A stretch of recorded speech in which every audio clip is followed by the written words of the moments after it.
All right, at the bottom of this system were the non-nobles. At the very bottom were the serfs. And above the serfs were the free men. The free men oftentimes were former serfs who had worked hard and bought their freedom. And then they and their descendants would be free forever after.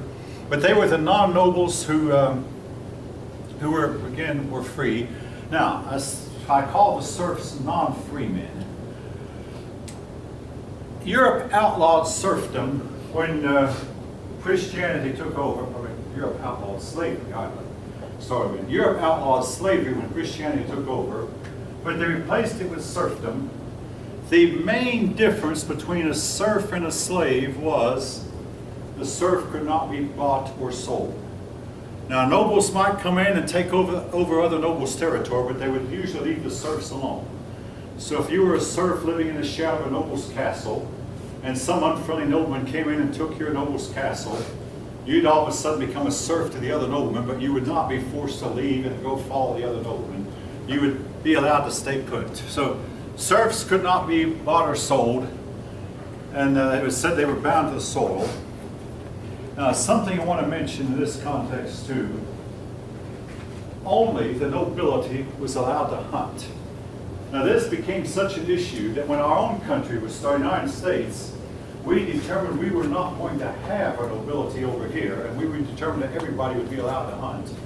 And for many generations of Americans would pride themselves on what they caught, and they'd put a big trophy showing what they killed during a hunt. And in recent years, though, hunting has somewhat gone out of fashion among a lot of people.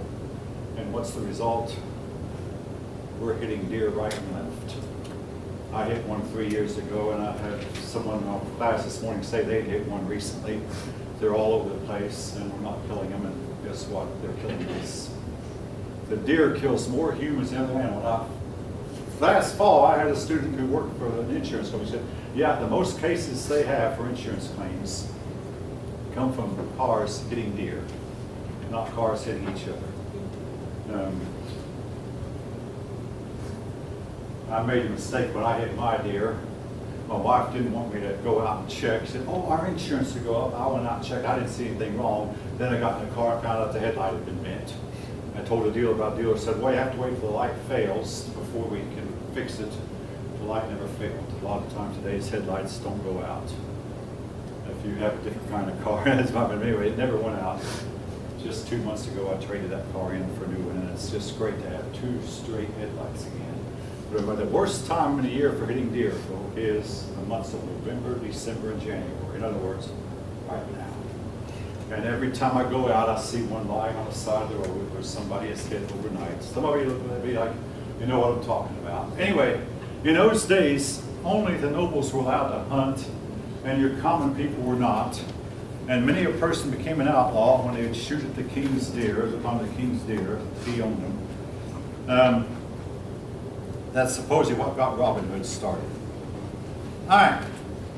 The time period we're talking about, folk, is known as the High Middle Ages.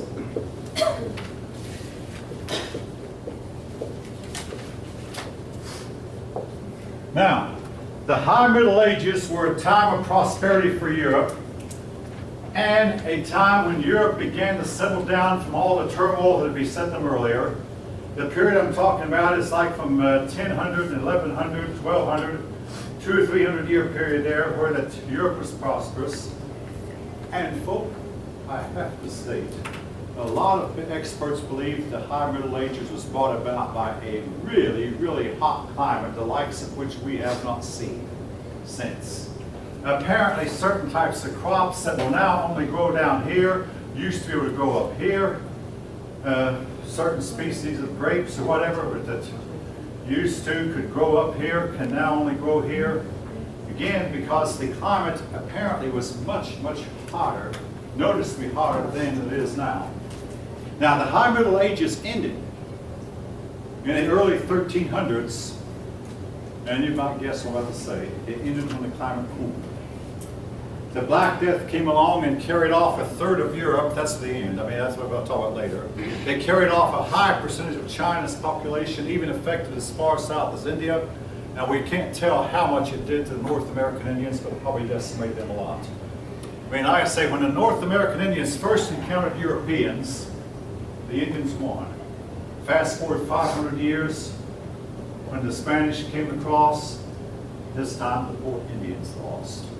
The Europeans had armies and navies and armor and gunpowder that the Indians didn't have, but also it's believed the Indian population was greatly decreased as a result of possibly of the climate cooling. We now believe, too, that a lot of Europeans were sailing across the Atlantic and trading with the Indians or fishing the North American coast, and they may have spread European diseases to the Indians that might have helped accelerate the decline of the Indian population without them intending to or meaning to. Some of this is speculation. We're fairly certain that some ships did go across the Atlantic that people at the time didn't pay much attention to. A ship would go out and return 6 months later with a big load of dried fish, and oh yeah, there's a big land across the Atlantic that we went to where they have excellent fishing grounds, but they didn't know what they were visiting. Anyway, the High Middle Ages, farmers would cooperate with each other. When it came plowing time, Farmer Jack would loan his horses to Farmer Smith, and so would Farmer John and Farmer Jake. They'd all loan their horses to each other. And today they might plow Farmer Jack's field. Then once Farmer Jack's field was plowed, they'd all loan their horses to Farmer Smith and plow Farmer Smith's field. And they had a spirit of cooperation that was not to last, but they would loan each other their horses to where they could put teams of 10, 12 horses to a plow and plow up a whole lot of acreage. They began to use the water wheel, the windmill, and well, the water wheel and the windmill. Water wheels could be put on streams and rivers and supply power that they needed for what machinery they had. Windmills would do the same thing. Windmills came into existence. They also learned that a horse could pull a lot more of a load if they put the harness on the horse's shoulder and not on his neck. It's been said that the shoulder harness did more for Europe perhaps than any other invention until the invention of the steam engine that came later. But this was a big revolutionary thing. I mean, put the harness on a horse's shoulder, and he could pull a lot more, as well as pull a bigger plow, or do more plowing. And this enabled Europe to grow better crops and grow more of them, and Europeans became healthier, maybe even a little bit bigger. They invented the stirrup, which enabled them to mount their horses better. At one time, a man who wanted to get on a horse had to tell his son or his squire, if it were a knight, they get down on your knees, and once he got down on his hands and knees, they'd get on the squire's back or the boy's back and use that to mount their horse. But the stirrup, the spurs came into widespread. The stirrup was something Europeans copied from the Mongolian invaders who had used one.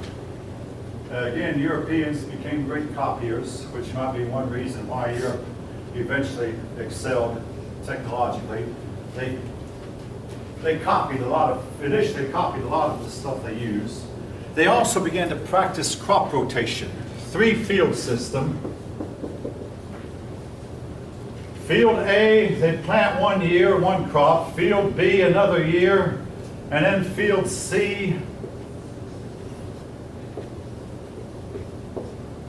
Now, maybe in first year they plant wheat in field A.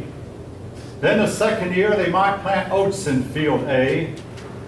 And let's say year 1, wheat, second year oats, third year nothing. Then, that'd be the first year. Then the second year, they let field A lie idle, nothing. Move the wheat over here to field B, and move the oats over here to field C. It's called crop rotation, a 3-field system, where that one part of the land would lie idle. Now, today farmers don't do that because they have fertilizer. But it's known that before that we had a lot of fertilizers. Letting land sit idle for a year would put nutrients back in the soil.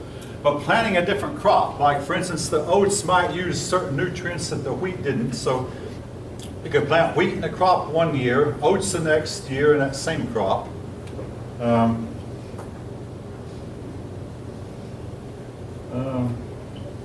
Yeah. Anyway, oats maybe would use up certain minerals from the soil that the wheat wouldn't. But anyway, they learned to practice crop rotation and letting some land lie idle. And the result was they developed healthier crops, better crops, and they lived healthier lives.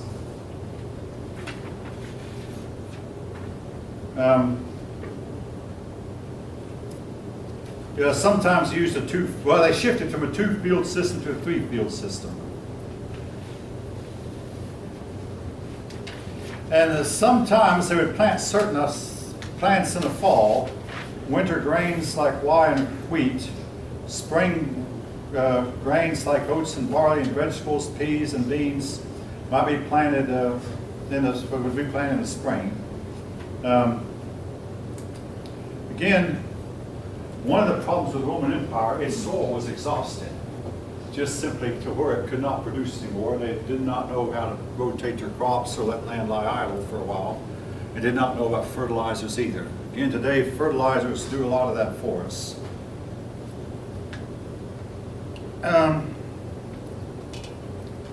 Your book talks more about what daily life was like for the peasants.